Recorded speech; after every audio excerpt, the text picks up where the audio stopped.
War is a nightmare. War is awful. It is indifferent and devastating and evil. War is hell. But war is also an incredible teacher, a brutal teacher, and it teaches you lessons that you will not forget.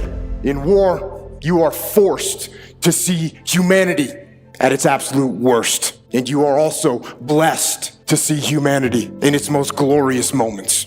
War teaches you about sorrow and loss and pain, and it teaches you about the preciousness and the fragility of human life.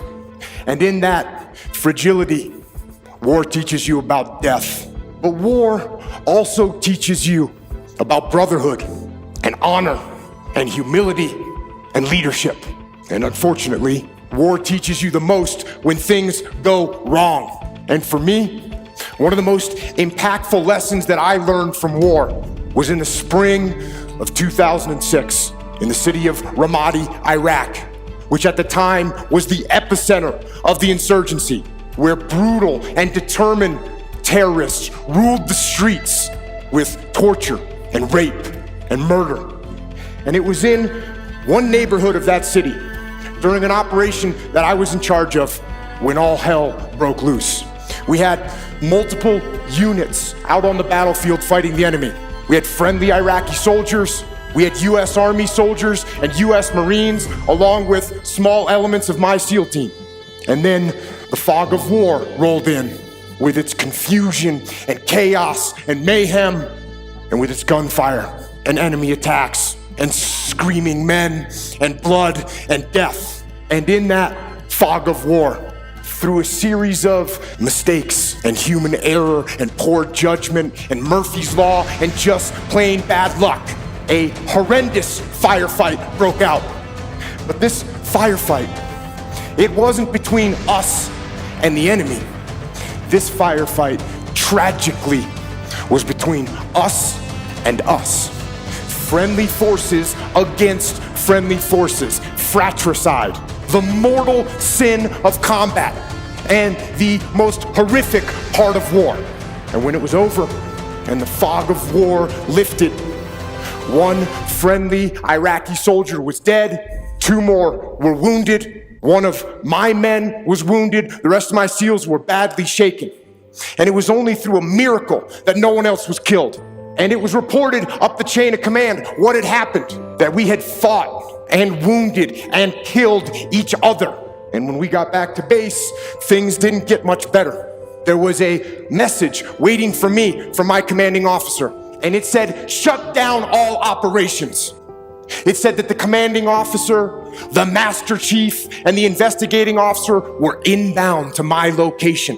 And they told me to prepare a debrief to explain exactly what had happened on the operation and what had gone wrong. Now, I knew what this meant. It meant that somebody had to pay. It meant that somebody had to be held accountable. It meant that somebody had to get fired for what had happened. So I began to prepare my debrief.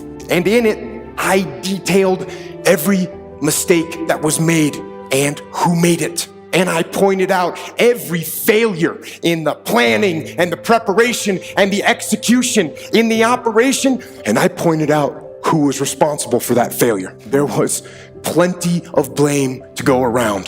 There were so many people that I could incriminate with guilt, but something wasn't right.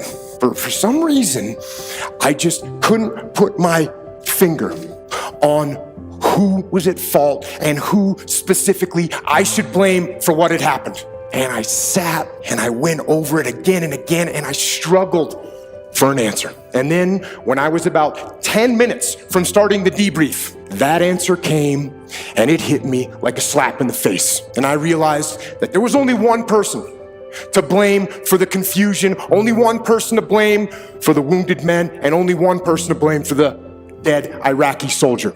And I knew exactly who that person was.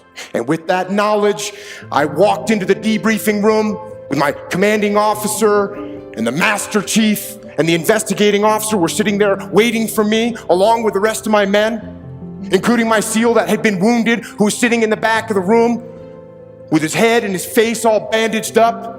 And I stood up before them and I asked them one simple question. Whose fault was this? One of my SEALs raised his hand and he said it was my fault. I didn't keep control of the Iraqi soldiers I was with, and they left their designated sector, and that was the root of all these problems. And I said, no, it wasn't your fault. And then another SEAL raised his hand and said it was my fault. I didn't pass our location over the radio fast enough, so no one knew what building we were in, and that's what caused all this confusion. It was my fault. And I said, no, it wasn't your fault either. And then another SEAL raised his hand, and he said, boss, this was my fault. I didn't properly identify my target, and I shot and killed that friendly Iraqi soldier. This was my fault. And I said, no, this wasn't your fault either. And it wasn't yours or yours or yours, I said as I pointed to the rest of the SEALs in the room. And then I told them that there was only one person at fault for what had happened. There was only one person to blame, and that person was me. I am the commander, I am the senior man on the battlefield, and I am responsible for everything that happens. Everything. And then I went on to explain to them some new tactics, techniques, and procedures that we were going to implement to ensure that this kind of travesty never happened again. And I will tell you something, it hurt. It hurt my ego. It hurt my pride to take the blame. But I also knew that to maintain my integrity as a leader and as a man, I had to take responsibility. And in order to do that, I had to control my ego so that my ego did not control me. And you know what? I didn't get fired. In fact, my commanding officer, who had expected excuses and finger pointing, when I took responsibility, when I took ownership, he now trusted me even more. And my men, they didn't lose respect for me. Instead, they realized that I would never shirk responsibility, and I would never pass that heavy burden of command down the chain and onto them. And you know what? They had the same attitude. Unlike a team where no one takes ownership of the problems, and therefore the problems never get solved, with us, everyone took ownership of their mistakes. Everyone took ownership of the problems. And when a team takes ownership of its problems, the problems get solved. And that is true on the battlefield, it is true in business, and it is true in life. So I say, take ownership. Take extreme ownership. Don't make excuses. Don't blame any other person or any other thing. Get control of your ego. Don't hide your delicate pride from the truth.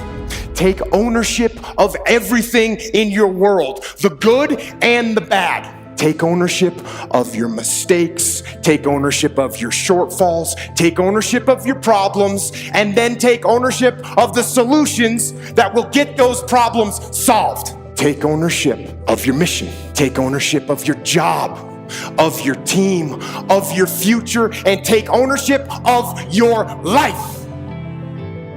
And lead